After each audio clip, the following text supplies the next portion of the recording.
بە بۆچوونی ئێوە هۆکاری ڕوودانی ئەم هێرشە بۆ سەر دەستگای چاودێر و ئەوانەی ئایدی مەلا بەختیارە بۆچی دەگەڕێتەوە؟ بە بڕای من هەموو شتانی کە باز دەکرێت لەسەر ئەو هەڵمەتەی کە کراوەتە سەر دەستگای چاودێر هەموو ئەو لێکدانەوانی کە باز دەکرێت هەر یەکەی گۆشەیەک لە ڕاستی تایە. بۆ نمونە کەسانێک باسی مشکلاتی خانەوادەگیەکەن کە بافڵ لەگەڵ با بڵێن خەزوری یا کۆنە خەزوری بوێتی، یان کەسانێکی کە باسیەوەکەن کە لەم کاتی هەڵبژاردنە داوایان لە مەلا بەختیار کردووە کە ئەم لێدوانانە کە ئەیکات بە قازانجی یەکێتی نییە و یەکێتی زەعیفەکە و داوایان لێ کردبێت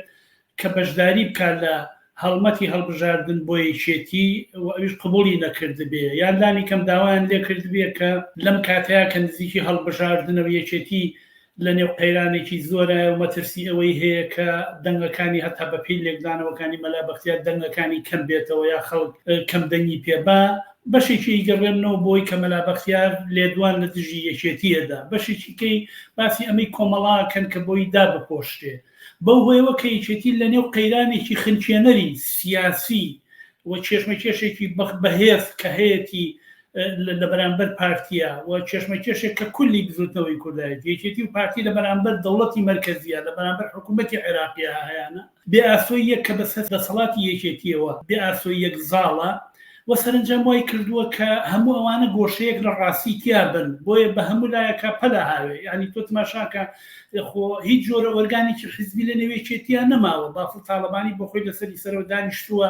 لە جێگەی دادگا بڕیارەدا، لە جێگەی قەزا بڕیارەدا، لە جێگەی مەکتەبی سیاسی بڕیارەدا، لە جێگەی کۆنگرە و پلنۆمەکان بڕیارێدا، هەر شەو هەڵەسی هەر پێچێک بەستیا هات بۆ بەیانیەکێ جێبەجێیە کات هێزی کۆماندۆ نێرێتە سەر ئەمەگرێ ئەوە کوژێ بە هەر حاڵ هیچ کەسێک نییە لی بپرسێ ئەمە نیشانەداکەەوە حیزبە لەگەڵ تەناقوز و لەگەڵ بێئاسۆیەکی لەگەڵ قەیرانێکی بەهێزە بەرەوڕوە کولی بزوتنەوەی کوردایەتی لەگەڵ ئەم بەرەوڕوە و ڕیشەکەش یەگەڕێتەوە بۆی کە ئەمانە ڕیشەی بزوتنەوەی کوردایەتی بە یەکێتی و بە پارتیەوە بێئاسۆییان ئەگەڕێتەوە بۆی کە ئەمانە کە باسیەکەن کە ئەمەی بەدەست هاتووە بەرهەمی خوێنی شەهیدان و بەرهەمی خەبات و تێکۆشانی پێشمەرگایەتی و بەرهەمی تێکۆشانە قسەیەکی پوچ و بێمانایە. ئەمانە بە سواری دەبابەکانی ئەمریکا هاتن لەنێو قڵشت و چێشمەکێشێکا کە ئەمریکا لەگەڵ حکوومەتی عێراقا بۆی وەسەرنجام بۆ هەیمەنی خۆی بەسەر دنیادا جەنگێکی لە عێراقا خۆڵقان و ئەمانیش سواری دەبابەکانی بەعزبوون و سەرنجام کوردستانیان لە عێراق جیا کردەوە لە ژێناوی خەتی 36 نۆفلایزۆنیان دامەزرن یەکێتی و پارتیان کە بە حەرز بە دیاریەوە ئێستا تەوازنەکان گۆڕاوە چێشمەکێشەکان گۆڕاوە هێزەکان گۆڕاون ئەوزاعی سیاسی ناوچەکە گۆڕاوە یەکێتی و پارتیش لەنێو ئەمە تووشی قەیرانی بوون بەیانی نازانم چ ڕووەدا سەبەبی ئەسڵی قەیرانێکە یەکێتی و پارتی قەیرانێکی سیاسی کە لەگەڵی بەرەڕوو نەمەیە بۆ ئەمە ئیتر پەنەها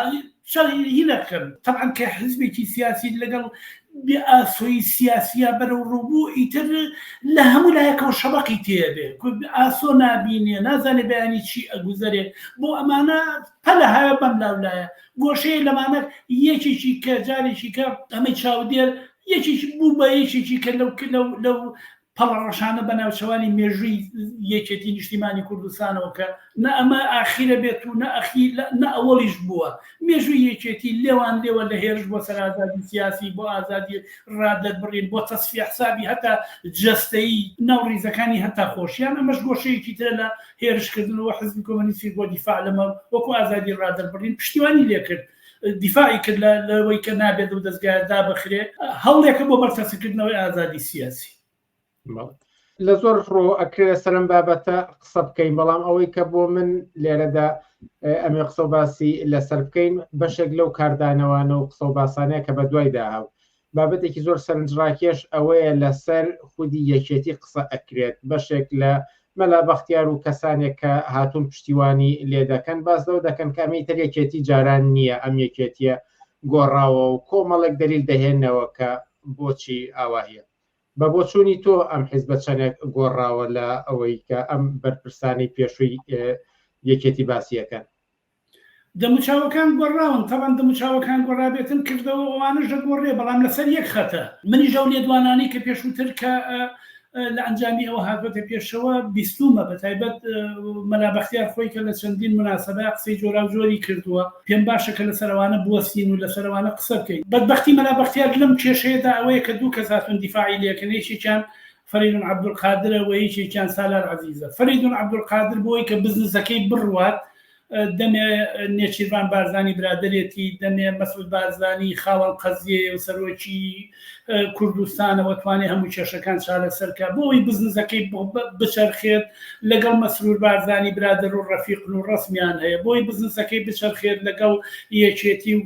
کادرانی پێشووتری کۆمەڵ و بافڵ تاڵەبانیا برادرایەتی هەیە. سالار عەزیزیشە ئەمە جگەر لە جنێ و فرۆشیەکانی کە هەموو تۆڕە کۆمەڵایەتیەکانی بەشەر هەم لە ڕووی نایاسیریکە. بەشێکی تری سالار عەزیزە کە بۆ خۆی تاوانبارە بخوێنی بەکر عەلی و دەیان شەقوەشێنی کە لە سەردەمێکا کە مەحافظ بوو لە شاری سلێمانیە لە ئەسوێتی، ئەم دوانە خەریکن دیفاعی لێکن، بۆیە قەزیەکەی ئەوەی کە ڕوویەوەی نییە لە هیچ جێگەیە باسیکە تاوجێگەی بەخۆیە گەڕێتەوەی و هەم فەریدون عەبدولقادر سالار عەزیز باسیەوەکەن کە هیچێتی نیشتیمانی هی ئێمەیە، هی بافڵ تاڵەبانی نییە، نازانم بافڵ تاڵەبانی کوردیەکەی تەواو نییە، نازانم بافڵ تاڵەبانی نازانێ باوکی چی کردووە، بافڵ تاڵەبانی نازانێ مشکلاتی چی بووە. ئەم یەکێتیەکەی جاران نییە تا مەلا بەختیارەڵێ هی منە یەکێتی نیشتیمانی کوردستان، مێژووەکە مێژووی منە نایم بە کەس. من حەزەکەم مەلا بەختیار دڵنیا بکەم کە مێژووێکی ئەومە جوان نییە کەس لێ بستەنێ، ئەم مێژووە هەر پیرۆز بەخۆت بێ. وەرە با باسی ئەم مێژووە بکەین، باسی ئەو کاتە بکەین کە بافڵ تاڵەبانی مناڵێک بۆ هەر سەری لە سیاسەتیش دەرنەچۆ نەبۆشی مەسەلە بۆ نە هیچ شتێکیشی بۆ. وەرە با باسی مێژوێکێتیە بکەین. مێژوێکێتیە ئێوە چالاکیەکانتان مامۆسایانی زانکۆتان لە شارەکانە ڕفان بۆ ئەوەی کە پارەی پێوەرگرتن و سەرنجام لە نوجەریدەکانی دنیا ناوتان بێ. ئێوە محاویلەکانی کۆڵانەکانتان لە تەقانەوە، ئێوە خەسەخانەکانتان فەرموو دەکردووەتان بردەمانە چالاکی ئێوە بوو. پاشان دواتر ئەجایەتە سەر شەڕی ئێران و عێراق. وەختی شەڕی ئێران و عێراق بێ ئێوە ئاسۆی ئیستراتیجی خۆتان بە شەڕی ئێران و عێراقەوە گرێ ئەدەن. خواخواتانە و شەڕە هەر درێژەی هەبێ لەبەرەوەی کە شەڕی ئێران و عێراق ئاسۆی ئیستراتیجی مانەوەی ئێوە دابینەکە بە پشتیوانیتان و بەلایەنگریتان بۆ لایەکەن کە جمهوری ئیسلامیە. ئەو شەڕە بوو بەهۆی گیان لەدەستدانی 1 ملیۆن بەشەر لە خەڵکی ئێران و عێراق و سەرنجام پاشەکشەیەکی ئابووری خەتەرناک بەسەر ئێران و بەسەر عێراقیشا دامەزرا، ئێوە لایەنگری ئەو شەڕە بوون. پاشان دوایی پرۆسەی ئەنفال دەست پێەکە. جارێکی تر ئێوە پازدارە هێنن ساڵی لە شەڕی ئێران و عێراق بۆ هەڵەبجە و سەرنجامە بێ بەهۆی کیمابارانی هەڵەبجە و 5,000 کەس لە خەڵکی هەڵەبجە گیان لەدەستدەدا. جەلاو تاڵەبانی ئەڵێ 100 خۆزگە بۆ 1-2 هەڵەبجەی تر. دواتریش نەوشیروان مستەفا ئەنجا هەوڵەدا بەپێی قسەی خۆت، بەپێی دەلائیلی قسەی خۆت هەوڵەدا مەفرەزەیەک بنێرێ بەشکم سەردەکەی دوکان سەردەکەی دەربەری خان بتەقێنەوە و زۆر مهم نییە و دیهاتانی خوارەوە ئاوەی با. ئەنجایەنە نێو شارەکان، لە نێو شارەکانی شار لە 91 و 92 شەڕ دەستپێەکەن خۆدێکە لە فەرماندەکانی شەڕی ناوخۆ بووی. 10,000تان لە خەڵکی و شارە خەڵکی کرێکار و زەحمەکێش و ڕۆڵەکانی کرێکار و زەحمەکێشی سلێمانی و هەولێر و کوردستانی عێراق بە کوشدا بەبێوەی هیچ دوژمنایەتێکیان لەگەڵ یەکتری بوو بێت. دوایەوە ئیتفاقی واشنگتۆنەکەن ئەنجا دەزەکەن بە فەرهودکردن. لە ئەوڵین هاتنە ناو شاری کوردستانتان و لە شاخەکە کە یەنە خوارە و سەردی بەخما ئەفرۆشن. تۆ جەلال تاڵەبانی و مەسعود بارزانی خۆیان سەردی بەخما ئەفرۆشن. ئەگەر سەردی بەخمایان نەفرۆشتایە لانی کەم مەسا منتیقەی چۆمان و منتیقی هەولێر مشکلەی ئاویان نابوو کە ئاوی خواردنەوەیان نییە. بەهەرحاڵ زۆرن زۆرێک لەو بەڕێزانی کە لە نێو ڕیزەکانی خۆتان نابوون مێژوەکەیان نووسیوەتەوە. ئەوە مەلا ئەحمەدیبانی خێڵانیە، ئەوە حەمە حاجی مەحموود، هەتا خۆت خودی مەلا بەختیار، ئەوە پشکۆ نەژمەدینە، ئەوە سوزانم، ئەوە علی بچکۆلە، زۆرێ لەم بەڕێزانە خودی نەوشیروان مستەفا هەرێکە گۆشە لە گۆشەی ئەو مێژووە بازەکەن کە هەلایە پڕە لە تاوان، پڕە لە کوشت و کوشتار، پڕە لە نائینسانی، پڕە لە سەرتی سیاسی، پڕە لە ڕاوەدونان. ئەو مێژووە هەر پیرۆز بەخۆت بێ. ئەوە مێژوویەکە کە بافڵی تیان نییە، مێژوویەکە هی ئێوەیە بەدەستی خۆتان ئاگاهانە بە ئیرادەی خۆتان نووسیبتانە. لە دوای 92 تاگا بەم ساتە وەختە پێویست ناکات لەسەری باسی بکەم لە شەڕی ناوخۆ، لە دزی، لە جەردەی، لە تاڵانی، لە ڕوتانەوەی خەڵک، لە بێنانی، لە بێئاوی، لە ڕاکردنی خەڵک، لە سەرکوتی سیاسی چیتان نەکردووە لە 32-33 ساڵ ڕابردووە. منەوە زۆر باش دەزانم کە هەزاران کەسی وەکو کەسی تێکۆشەر، کەسی دڵپڕ لە هیوا کە گیانبازی کردووە، کە مناڵەکانی بەجێهێشتووە، کە تینوێتی چەشتووە، کە دایکی جگەری سوتاوە بووی، هەزاران ئینسانی وەکو حەمەڕەش و وەکو چێو و هەموو ئەمانە لەم ڕیزانەیە کە ئومێدیان بەوە بۆ ئێوە توانن و سەرکردایەتی یەکێتی ئەتوانێت ڕزگاریان کا لە زۆمی قەومی لە دەرەجە دووبوون لە عێراقێکی قەومیە من ئەزانم هەزاران ئینسانی تێکۆشەر و هەزاران ئینسانی دڵپڕ لە هیوە لەنەو ریزەکانتان نەبوون و گیانیان لەدەستداوە بەڵام ئەگەر ئێستا زیینویان کەیتەوە و ئەم کار و کردەوە و هینی 32 ساڵ و 33 ساڵ ڕابردویان ببینی بۆیە ئەحزابی سیاسی بەوە هەڵناسەنێنرێ کە چەندێک ئینسانی دڵسۆزی تایە کە چەندێک ئینسانی بەڕەمشتی تایە کە چەندێک بەمە هەڵناسەنێنرێ ئەحزابی سیاسی بە سیاسەتی هەڵەسەنێنرێ بە قەتعنامە و بڕیارنامەکانی هەڵەسەنێنرێ بەوانە هەڵەسەنێنرێ ئەحزابی سیاسی لە نێو مێژووی یەکێتی نیشتیمانی کوردستان سەرکردایەتی یەک بڕیارنامەی تیانە کە بۆنی ئینسانیەتی لێبێ هەمووی شەڕ هەمووی کوشتارە هەمووی خوێنە هەمووی هەتا جەلال تاڵەبانی لە کاتێکا کە تۆنی بلێر هات بۆ بەغدا و کاتکەیەکێ لە سەرۆگەزیرانی بڵێن بریتانیا بوو یەکێ لە یاریکەرانی شەڕێک بوو کە بەرامبەر بە عێراق 2023 یەک شتی پرشمدا لە مێژووی جەلال تاڵەبانی هەبوو دەستی خۆی قاچی پیانە ئەویژەوە بوو بە تۆنی بلێری وتی کاتێ من گەنج بووم و لە جامیعە بووم لە بەغدا کە وەختێک عێراق لەژێر دەسەڵات و احتیلالی بەریتانیا بوو ئێمە خۆ پیشاندانمانە کرد داوامانە کرد کە ئەبێ احتیلالی بەریتانی داگیرکەری بەریتانی لە عێراق چێتە دەرەوە بەڵام ئێستا کە سەر و کۆمارم داواکەم کە قوات و سوپای احتیلالی بەریتانی لە عێراق بێنێتەوە نەچێتە دەرەوە ئەو هەموو ئێستا شۆڕش گێڕانەیە بوو بە گەنجیەوەش لە بەردەمی تۆنی بلێرە پێینا بەسەرە میە هێزێک کەسێک حیزبێکی سیاسی لەسەر ئەساسی شیمیابارانی هەڵەبجە لەسەر ئەساسی تەقاندنەوە لەسەر ئەساسی برسیکردنی خەڵک لەسەر ئەساسی لایەنگیری بۆ شەڕێک کە عێراقی بە ئێرەگەیان حیزبێکی سیاسی لەسەر ئەمە بە تەمابێ بە دەسەڵاتی سیاسی بگا کە بە دەسەڵاتی سیاسی گرتە دەست ئەمە کاکە ئێوە لە 32 ساڵی ڕابردووە کردوتانە شتێکی سەیر نییە تۆکە لە پێش 2003 تەواوی دنیا تەواوی ئەو وڵاتانی کە تۆ پێڵی دیموکراسی و حەزەکەی کوردستان وەکو ئەوەی لێبێ هەزار ئینسانی تێکۆشەر ڕژانە سەر جادەکان وتیان نابۆ جەنگ ئێوە پێشی دەوابەکانی ئەمریکا کەوتن ئێوە پێشی دەوابەکانی ئەمریکا کەوتوتان بۆ جەنگ دەیتر جەنگ ڕوویدا عێراقیان ئەو هاوێران کرد ئەوە تا 200-300 دانە لە پەرلەمانی عێراق دانیشتن باسیەوە کەن کێشەیانەوەیە کە مناڵێکی 9 ساڵ بدرێ بە شوو عێراقیان بەم جێگەیەگەیان ئەوە ئاکانی ئەو جەنگەیە کە تۆ حیزبەکەت لە پێشەوەی ئەم سیاسەتی ئەمریکاوە بوون ئێوە دەبابی ئەوان هاتن بەم معنایە حیزبێکی سیاسی لەسەر ئەساسی برسیکردنی خەڵک بە تەماوی بەدەسەڵاتی سیاسی بکە ئەمە مێژووەکەیت ئێوە مێژووە پیرۆز بەخۆت بێت دوای ئەوە هەر دەرکەوتنی تر هەبوو لەسەر ئەوەی کە بۆ منە عەبدولەتیفی سەلەفی وتی کە من دەستمتیایە هەبوو دواترش مەلا بەختیار لەسەر ئەو مەسەلەی ئیلحادی کە تۆمەتبارە کرێ پێی وەڵامی دایەوە ئەگەر لەسەر ئەوەش بە کورتی بۆ چوونی ئێوە بیستی ئەخ تۆ تەماشای ئەم دووڕوویە کە ئەخوە لە هەر جارێک تەوازن قوا بە نەوعێ بێ جۆرێک قسەکەی یعنی هەتا من گوێم لێ بوتی بێعەقلیە ئیلحاد کاکە ئیلحاد بیر و باوەڕێکە کەسانێکە بڕوایان بەوە نییە کە شتێک هاتبێ ئەم دنیایی دروست کرد بێت لێکدانەوەیەکە هەتا ئەوە ئەڵێ ئەپارڕێتەوە بە جۆرێکە پارڕێتەوە لە بڕۆن سەیری جەدیدەی مەدەنیەت کە چەند ژمارەی لێ دەرچووە من سیئۆمە کتێبە نووسی و بڕۆن کەلیمە بە کەلیمە بیخوێننەوە بڕۆن سەیری هینەکانی گۆڤاری گەرایوەش کەن کە چەندین ژمارەی لێ دەرچووە یەک کەلیمە ئیلحادی تیانە هەتا کەسانێک ڕێگەشمان نەداوە هیچ کەسێک بێت لەسەر مەسەلەی قسە بکە یعنی ڕێگە کەسانێک کە وەکو تۆ بیر نەکەنەوە حتى عليك يلي بيغمروا قرآن وخوا لا يما ختي سورة ختي سور يعني شي ختي سور يعني آزادي بقي بشرط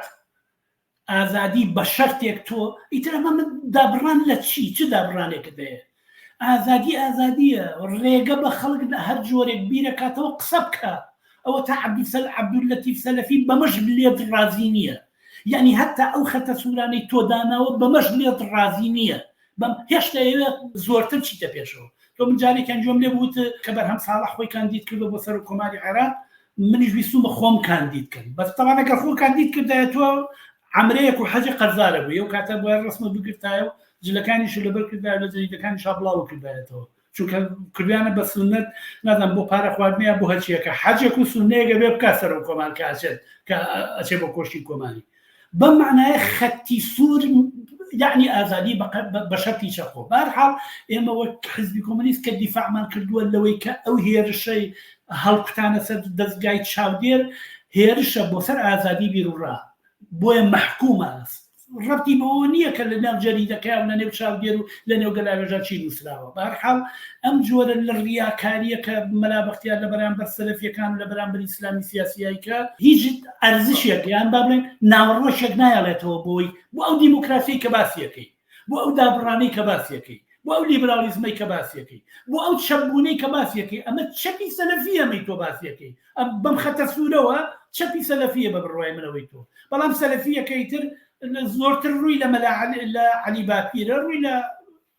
عەبدولەتیف سەلەفی دوا پرسیارم لەسەر تەواوی ئەم ڕوودانە بێت مەترسی ئەمە لە چیدایە کە حیزبێک بۆ نمونە ئەڵێ ئەمە دەستگایەکی ڕۆشنگەری من بووە و ئێستا ممتەلەکاتەکانی وەرەگرمەوە ئەمە یان ئەگەر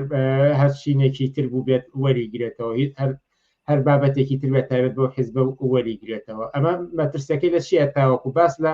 سەرکوت و پێشەلکردنی ئازادیەکرێ بە خەموو شوێنێکیان داگیر کردووە پرسیارەکە ئەوەیە چێ ئێوەی لە دەباشان داناوە ئەم هەموو سەرۆت و سامان و ماڵ و مڵک و فێلا و هینان بەچی دروست کردووە خۆ ئێوە کە هاتن هیچتان پێ نەبوو خۆ ئێوە کە هاتن هیچ نەبوون ئەوە تەشێم هەمەی سەرگەڵوەڵێ نەوشیران مستەفا داوای پارەی لە جەلال تاڵەبانی کردو بۆی دوکانێکی پیتزاریایی لە بەریتانیا پێدانێ یعنی پارەی دوکانێکی پیتزاریاییشی نەبووە ئێستا مناڵەکانی کردی زەرگەتە و شەریکەی نازانم چیمەنتوی چۆ ئەمانیان هەیە ئێمە هەموو مڵک و ماڵی خەڵکە داگیریان کردووە مڵک و ماڵی خەڵکی و شارەیە داگیریان کردووە دەستگای چاودێریش ئەمە قسەیکی پوچە دەستگای چاودێر مڵکی یەکێتی گەڕانمانتە بۆ یەکێتی ئەگەر قسە لەسەر یەک کەلیمە حرف لەسەر حکوومەتداری دەوڵەتداری بێ ئەوەیە کە تۆ ڕێگەی دادگایە کاکەگیان ئەم زەویە تاپۆکەیە گەڕێتەوە بۆ ئەمامە تاپۆکەیەتی بە هەرحاڵ ئەو کاتە بە مەلا بەختیارەڵێن دەستگای چاودێرەکەت بوو گوازەرەوە لێرە هەڵی لەبی بە بۆ شوێنێکی کە بیناکەدا نەخراوەت کولی دەستگاکە داخراوە کولی ئەو شتەی کە خەریکی ئەم بڵاوکردنەوەی ئەم هینەیە کە عەبدولەتیف سەلەفی ژووتی دامان خست و من دەسمتیایە بووە مەسەلە داخستنی دەرگای دیواری ماڵێک نییە بەڵکو داخستنی یەک دەستگایەکی گەورەی چاپەمەنی فراوانە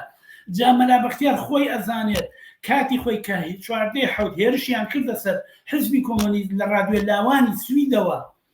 مەلا بەختیار کە پرسیاریان لێکرد وتی مەفرەزەیەکمان ناردن و عەقڵمان کردن جا کاکە مەلا بەختیارگیان ئێستاش هەر ئەو مەفرەزەیە ئەمجارە بافڵ تاڵەبانی ناردوێتی پێشووتر جەلال تاڵەبانی و نەوشیران مستەفا ناردیانە سەر ئێمە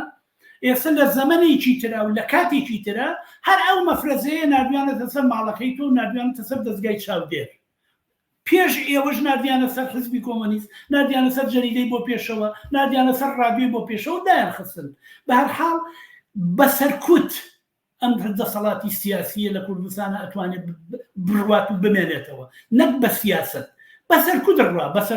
بە دەستگای دژە تیرۆرە ڕوا بە دەستگای هێزی هەفتا ڕوا بە هێزی هەشتا ڕوا بە دەستگای زانیاری ڕوا بە دەستگای ئاساییژە ڕوا ئەو هەموو دام و دەستگا و سجن و دەستگای سەرکوت و دژە تیرۆر و کۆماندۆ و نازانم زیێڕەفانی و ئەمانە لە یەکێتی و پارتی وەربگریتەوە بەشی سەعاتێ ناکەن هیچ نین نە ڕیشەیەکی جەماوەریان هەیە نە خەڵکیان لەگەڵا هیچ فقط بە ئەگەر پێشووتر خەڵک خۆشخەیاڵیەکی بوو خۆشخەیاڵیەش نەماوە ئەوتە خۆیان نیگەران لەوەی کە خەڵک ناچێ بۆ دەنگدان فقط بە هێزی سەرکوت ماوە لەگەڵ تەلەڤیزۆن هیچی تر